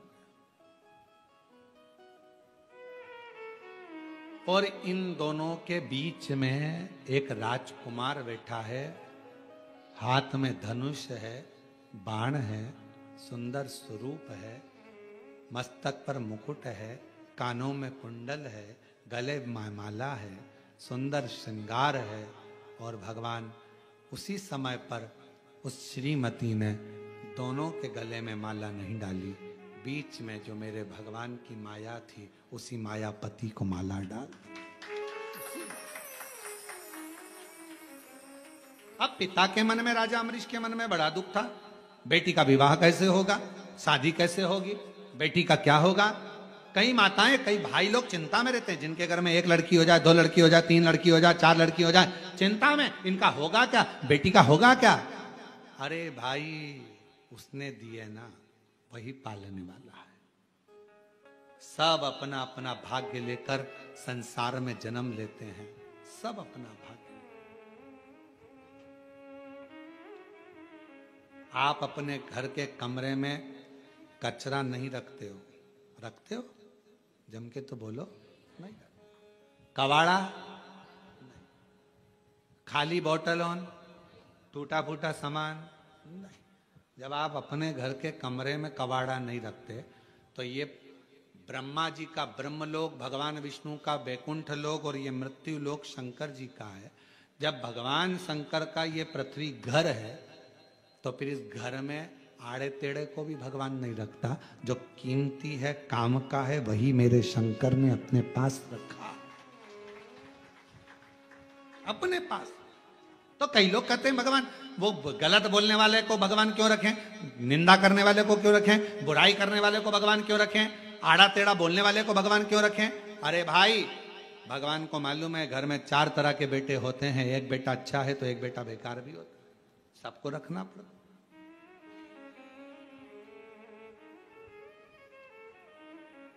एक संत के दरवाजे पर रात्रि के समय पर पानी आ रहा था, तो एक चोर संत के कुटिया में चले गया। चोर संत से, संत ने पूछा, कौन है रे भाई, कौन है। चोर संत के सामने झूठ नहीं बोल पाया, तो कह दिया कि मैं चोर हूं, चोरी का सामान मेरे साथ में है, मैं चोरी कर आ रहा था, पानी तेज गिरने लगा, कहां जाता, आपकी कुटिया दिखी, इसलिए उसमें आ गया हूं, उसमें आ गया हूं। ओ हो। संत ने कहा कि चोर होकर मेरी कुटिया में बैठा है, संत की कुटिया में, बाहर निकल, निकल जा बाहर।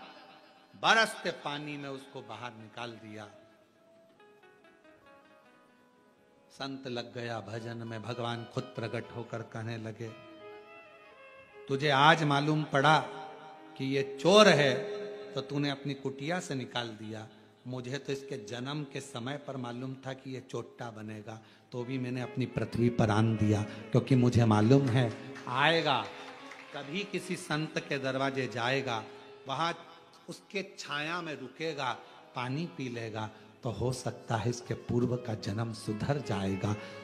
कई चोर को, अपशब्द बोलने वालों को, गाली देने वालों को, आड़ा टेढ़ा कहने वालों को भगवान क्यों रखता है कि ये किसी के लिए गलत बोलेगा, कोई भगवान के भक्त के लिए गलत बोलेगा, किसी साधु के लिए गलत बोलेगा, तपस्वी के लिए गलत बोलेगा, किसी मंदिर के लिए गलत बोलेगा, सनातन धर्म के लिए गलत बोलेगा, आड़ा टेढ़ा बोलेगा। कम से कम जिंदगी में कुछ नहीं कर पाया, ये बोलकर ही तर जाएगा। बोल ले,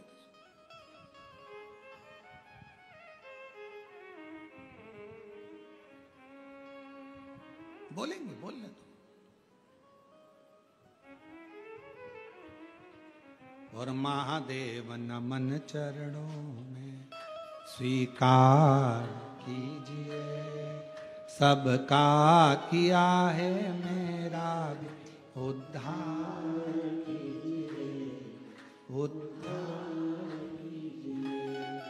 है त्रिपुंडधारी, है त्रिशूलधारी, है त्रिपुंडधारी, है त्रिशूलधारी। चरणों में तेरे बाबा जी पावन है चारों धाम। तेरी देव करते वंदना पूजे हैं सीताराम। चरणों में तेरे बाबा जी पावन है, तेरी देव करते वंदना पूजे हैं सीताराम। हो जाए पूरी कामना, हो जाए पूरी कामना। उपकार कीजिए सबका किया है, मेरा भी उद्धार कीजिए, उद्धार कीजिए। है त्रिपुंडधारी, है त्रिशूलधारी, है त्रिपुंडधारी, है त्रिशूलधारी। श्रीमती ने गले में माला पहना दी। श्रीमती का संबोधन होता है भगवान नारायण की लक्ष्मी। अगर किसी नारी के आगे श्रीमती का संबोधन लगा हो, श्रीमती विमला, श्रीमती कमला, श्रीमती ये, श्रीमती वो, ये हमारे यहां लक्ष्मी का प्रतिबिंब है, सौभाग्य का प्रतिबिंब है। क्रोध आ गया देवऋषि नारद जी को, पर्वत मुनि को। दोनों गुस्से में लाल होकर सीधे चले गए भगवान नारायण के पास में, भगवान विष्णु जी के पास। भगवान विष्णु उनको देखे, श्रीमती जी से कहा कि तुम अंदर चली जाओ, तुम्हें देखेंगे तो और गुस्सा आएगा। पति के साथ मार्केट जावे ना पत्नी, और पत्नी का मन था ये वाली साड़ी लेना है, और वो साड़ी नहीं दिलाई जाती है, और वही साड़ी एक दिन पति के साथ पत्नी जा रही हो और कोई शादी में पहनकर वो साड़ी आ जाए ना, तो पत्नी और आग बबूला हो जाती है। और पति समझ रहा है गुस्सा क्यों कर रही है, समझ में नहीं आ रहा। अच्छी खासी थी, इतना गुस्सा, शादी में आई थी तो अच्छी थी, पर इतना गुस्सा शादी में, क्योंकि उसको दिख गई यही साड़ी मैं लेने वाली थी उस दिन, और मैंने नहीं खरीदी और इसने खरीद ली। गुलाब जामुन को भी खाती है तो इतने गुस्से में खाती है कि गुलाब जामुन भी कहती है छोड़ दे, छोड़ दे, कृपा गुलाब जामुन। भगवान नारायण ने कहा श्रीमती से तुम जाओ, तुम्हें देखकर और क्रोध आ जाएगा, जाओ जरा छुप जाओ अंदर जाकर। ठीक है, श्रीमती जी चली। नारद जी आए, पर्वत मुनि आए, गुस्से में लाल दोनों। देवऋषि नारद जी ने कहा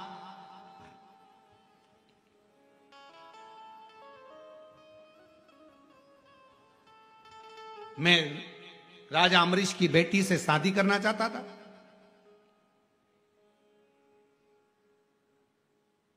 मैंने कहा था पर्वत मुनि का बंदर का मुंह बनाना, तुमने मेरा लंगूर का मुंह बना दिया।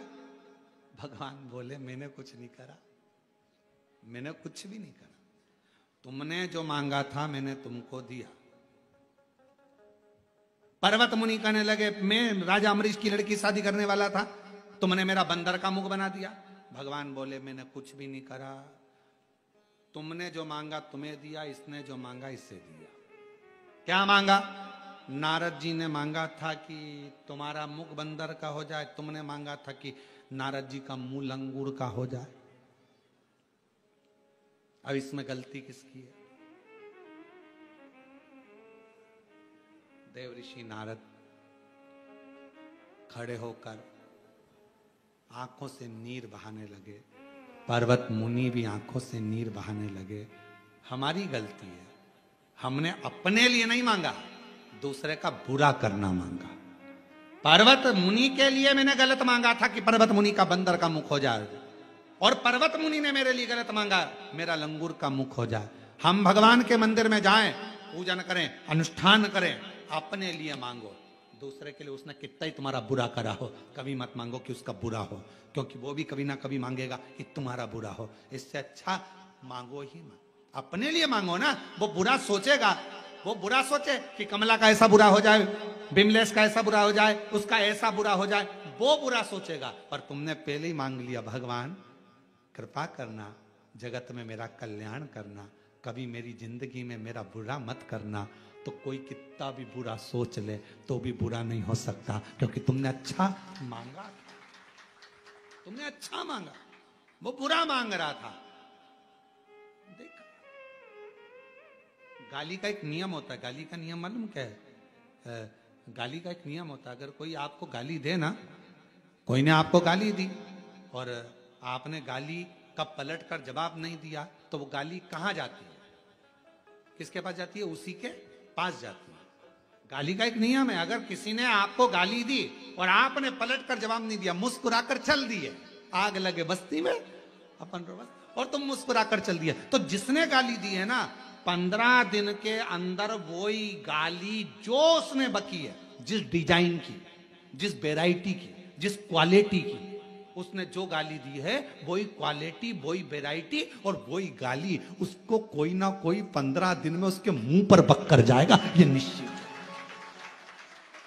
आप जवाब मत दीजिए, मत दो। मान लो एक फूल देना महाराज, अब ये फूल मैंने आपके पास फेंका, ठीक है, फेंका, आपने नी झेला, तो ये फूल कहां गया? जमीन। फिर कोई निकलेगा, उठाएगा, वो अपनी जगह, फूल गया जमीन में, इसको तुमने झेला ही नहीं, झेला नहीं तो नीचे चला गया। किसी ने गाली दी, तुमने झेली नहीं, झेली नहीं तो तुम्हारे पास फूल है ही नहीं, गाली तुम्हारे पास है ही नहीं, तुम तो अपनी मस्ती में। श्री शिवाय नमस्तुभ्यं, श्री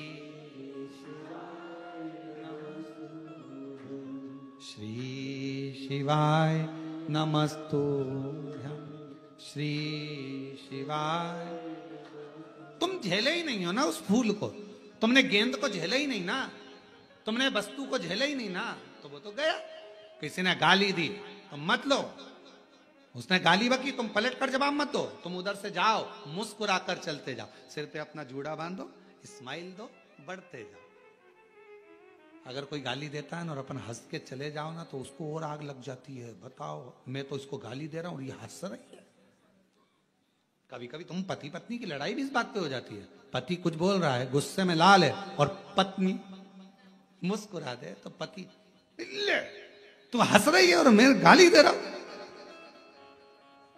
कभी कभी पत्नी कुछ बोल रही है और पति मुस्कुरा दे, तो पति को चरित्र है। स्वयं लक्ष्मी जी तैयार हो रही थी और भगवान विष्णु आए और हंस दिए।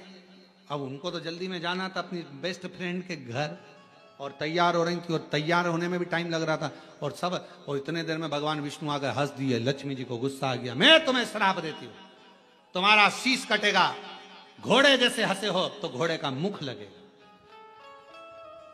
भगवान नारायण हयग्रीवा उतार ले, मत लो गाली किसी की। कोई गाली बके ना, तुम इतने खुश होना, इतने खुश, अलमस्त होकर आग लगे बस्ती में। श्री शिवाय, श्री शिवाय, श्री शिवाय, श्री शिवाय नमस्ते। वो बकता रहे, अपन मत लो। 15 दिन में घूम के वही गाली उसी के पास जाए।